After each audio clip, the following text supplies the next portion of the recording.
Today's topic is infertility. तो बच्चों infertility का मतलब क्या होता है?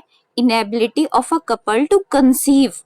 ठीक है, किसी कपल के लिए अगर वो कंसीव नहीं कर पा रहे हैं चाइल्ड को तो उसको हम क्या बोलते हैं? टर्म को इनफर्टिलिटी। इनफर्टिलिटी और स्टेरिलिटी में थोड़ा सा डिफरेंस होता है। ठीक है, अब पढ़ेंगे हम ऐसे कैसे डिफरेंस होता है, तो उसके बारे में जो हम बोल सकते हैं infertility can be of two types की होती है। First is primary and then secondary. Primary का मतलब क्या होता है? Conceptions has not occurred even once. Conception अगर एक बार भी नहीं हुआ था। बच्चों कंसेप्शन का मतलब आपको पता होना चाहिए, फर्टिलाइजेशन रेफर्स टू कंसेप्शन। ठीक है, फर्टिलाइजेशन को ही हम कंसेप्शन बोल सकते हैं।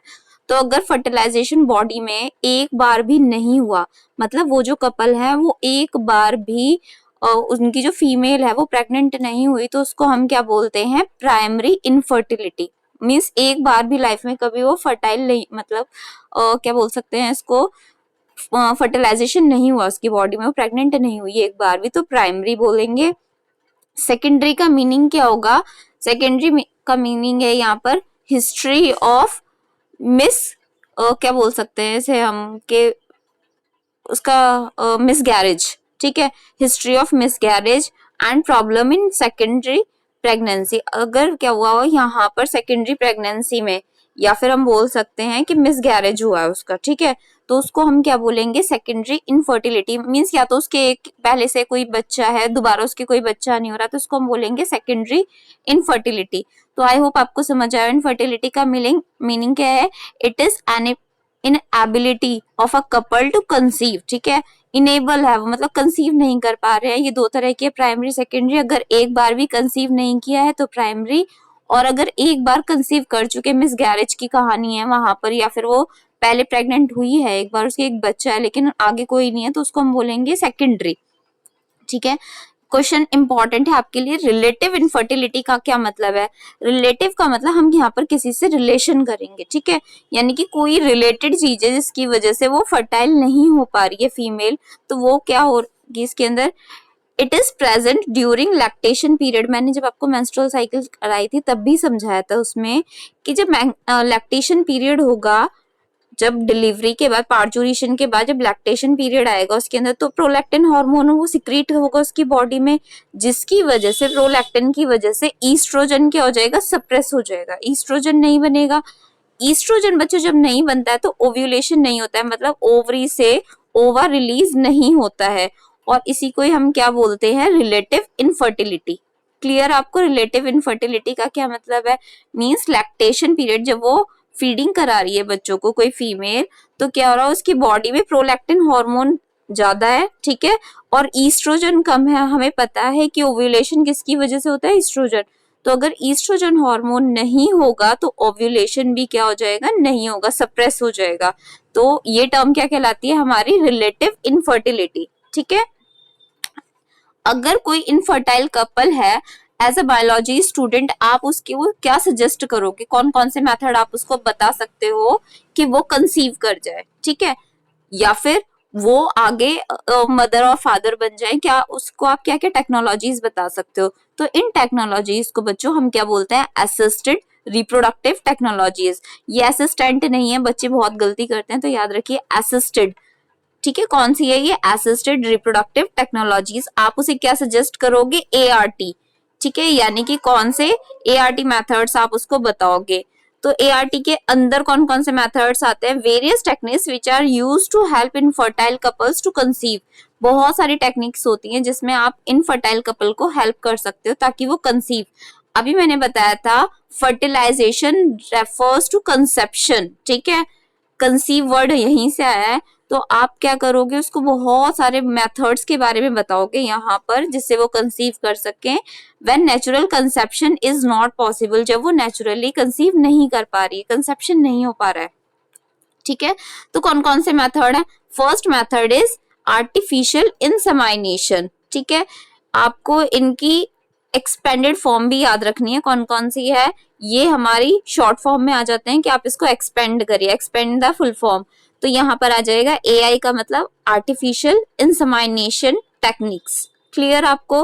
Next is test tube baby techniques. Test tube baby technique हो जाएगा, या फिर हम इसको इन विट्रो फर्टिलाइजेशन बोलते हैं। ठीक है, इसको हम ईटी का मतलब एम्ब्रियो ट्रांसफर भी बोलते हैं, एम्ब्रियो को ट्रांसफर करना। Next is gamete intrafallopian transfer, इनके बारे में हम डिटेल में पढ़ने वाले हैं हम, जिसे हम गिफ्ट बोलते हैं, G for gamete intra fallopian transfer. ठीक है, कहाँ कहाँ इनका यूज होता है अभी हम पढ़ने वाले हैं। Next is intracytoplasmic sperm injection. ठीक है, तो इनके अंदर अब हम इसके डिटेल में जाने की कोशिश करेंगे। तो बच्चों सबसे पहले मैं आपको बताऊं आर्टिफिशियल इंसेमाइनेशन क्या होता है, आप इसे समझने की कोशिश करना।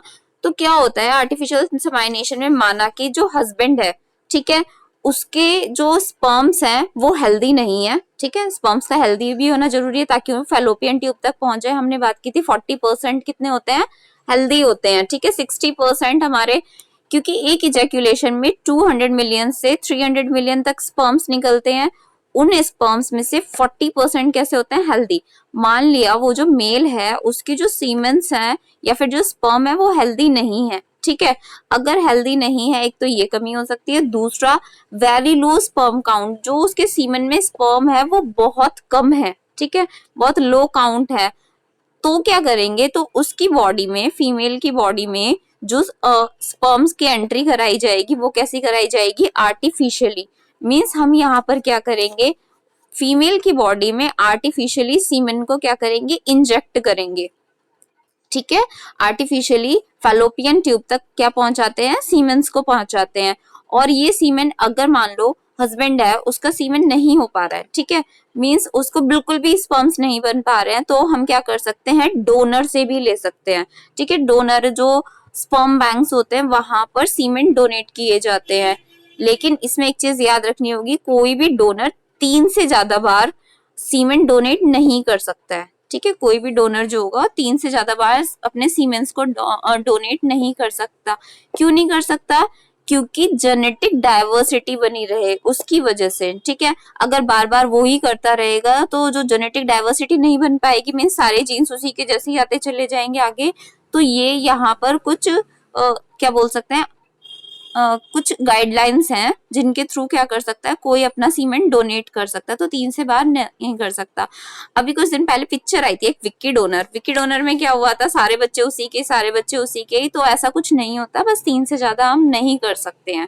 क्लियर आपको। और इसी को ही हम क्या बोलते हैं, आर्टिफिशियल सेमाइनेशन, उसकी बॉडी में सीमेंस की एंट्री कराना। ठीक है, आर्टिफिशियली, तो इसे हम आर्टिफिशियल इंसेमाइनेशन बोलते हैं। ये तो क्लियर हो गया होगा, सिंपल सी बात है कि आर्टिफिशियली फीमेल की बॉडी में एंट्री कराना सीमेन का, उसको हम क्या बोलेंगे, artificial इंसेमाइनेशन।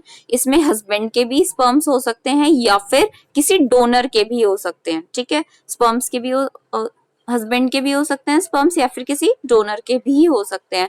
Next is test tube baby techniques. अब क्या होगा, अगर मान लो चलो सीमेन नहीं बन रहे थे तो हम आर्टिफिशियल सेमाइनेशन कर देंगे, यानी कि फीमेल ठीक है, उसके मेल के स्पर्म्स में थोड़ी गड़बड़ थी तो हमने आर्टिफिशियल इंसेमाइनेशन कर दिया। अगर मान लेते हैं हम कि जो मेल और फीमेल दोनों के अंदर कुछ प्रॉब्लम चल रही है, या तो जो फीमेल है उसकी बॉडी में क्या हो रहा है, वीकनेस है। ठीक है, या तो फीमेल वीक है, या फिर क्या हो रहा है, उसका ओव्यूलेशन ठीक नहीं हो पा रहा, फैलोपियन ट्यूब में कोई प्रॉब्लम है, तब हम कौन सी टेक्निक यूज करते हैं, टेस्ट ट्यूब बेबी टेक्निक। और बच्चों याद रखिए, टेस्ट ट्यूब बेबी का मतलब ये नहीं है कि आप टेस्ट ट्यूब में बेबी बना रहे हो। ठीक है, इसका मतलब ये नहीं है, इसका मतलब है टेस्ट ट्यूब में हम क्या करेंगे, fusion of ovum and sperm is done outside the body of woman. Woman की बॉडी के बाहर हम क्या करेंगे कि ओवम और स्पर्म्स दोनों का क्या कराएंगे, फ्यूजन कराएंगे, जिससे किसका फॉर्मेशन हो जाए, जाइगोट का फॉर्मेशन हो जाए। ठीक है, यानी कि बॉडी के बाहर किसका फॉर्मेशन करा रहे हैं हम, यहाँ पर जाइगोट का फॉर्मेशन करा रहे हैं। ठीक है, which is allowed to divide to form embryo, और हम उसका वेट करेंगे कि क्या फॉर्मेशन हो जाए, उस जाइगोट से एम्ब्रियो का फॉर्मेशन हो जाए। क्लियर है आपको। This embryo is then implanted into uterus, और इस एम्ब्रियो को फिर हम कहाँ पर इम्प्लांट कर देते हैं, यूट्रस में, where it develops into foetus which in turn develops into a child. फिर वहां पर किसका डेवलपमेंट हो जाएगा, फीटस का। देखो बच्चों, हम टेस्ट ट्यूब बेबी में क्या कर रहे हैं, टेस्ट ट्यूब ले रहे हैं, एक टेस्ट ट्यूब में हम ओवा और स्पर्म्स, ठीक है, दोनों को फ्यूजन करा रहे हैं। ठीक है, फ्यूजन कराने के बाद जो जाइगोट बनेगा, अगर हम उस जाइगोट को, ठीक है, अगर हम उस जायगोट को ट्रांसफर करते हैं तो जायगोट को हम कहाँ पर ट्रांसफर करेंगे? आपने ये पूरा का पूरा प्रोसीजर सुना भी था कि हम जायगोट कहाँ पर बनेगा, जायगोट बनता है फैलोपियन ट्यूब में। लेकिन अगर जायगोट के बाद वो 8 सेल्स से ज्यादा का एम्ब्रियो बन जाता है तो हम उसे कहाँ पर रखेंगे बच्चों? यूट्रस के अंदर रखेंगे। हम उसको कहाँ पर रखेंगे? यूट्रस के अंदर। तो इसका जो प्रोसीजर होता है, प्रोसीजर में क्या होगा? ओवा फ्रॉम द वाइफ, ठीक है, वाइफ का ओवा या फिर डोनर का भी हो सकता है कि वाइफ को अगर ओव्यूलेशन ना हो रहा हो, ओवा नहीं बन रहे हो, तो हम क्या करेंगे? डोनर की हेल्प लेंगे, डोनर फीमेल की। And sperms from the husband, और हस्बैंड के स्पर्म्स लेंगे या फिर डोनर के, ठीक है, are induced to form zygote. और इन दोनों को हम क्या करते हैं? टेस्ट ट्यूब में दोनों का फ्यूजन कराते हैं, जिससे किसका फॉर्मेशन हो जाता है? जायगोट का, इन द लेबोरेटरी। और ये हम कहाँ पर करते हैं बच्चों? इनविट्रो का मतलब है लेबोरेटरी में करेंगे। The zygote is allowed to divide forming 8 blastomeres। जब हमारा जायगोट डिवाइड होकर के 8 blastomeres, blastomeres mean cells, 8 cells का बन जाएगा द जायगोट और अर्ली एम्ब्रियो। उस जायगोट से जो ये अर्ली एम्ब्रियो बना है उसको हम ट्रांसफर किस में कराते हैं? हम फैलोपियन ट्यूब में। मतलब एम्ब्रियो से अगर पहले की स्टेज है बच्चों तो हम उसे कहां पर करेंगे? फैलोपियन ट्यूब में। और इसको हम क्या बोलेंगे? जिफ्ट। जिफ्ट का मतलब क्या होता है? जाइगोट इंट्रा फैलोपियन ट्रांसफर, ठीक है, मीन जाइगोट को हमने कहां पर ट्रांसफर कराया है? फैलोपियन ट्यूब में। क्लियर आपको यहाँ तक? फैलोपियन में हम इसका क्या कराने वाले हैं? ट्रांसफर कराने वाले हैं।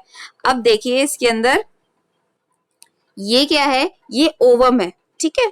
इसके अंदर मैं आपको एक टेक्निक बताती हूँ, ओवम किस तरह से हम ये प्रोसीजर करने वाले हैं।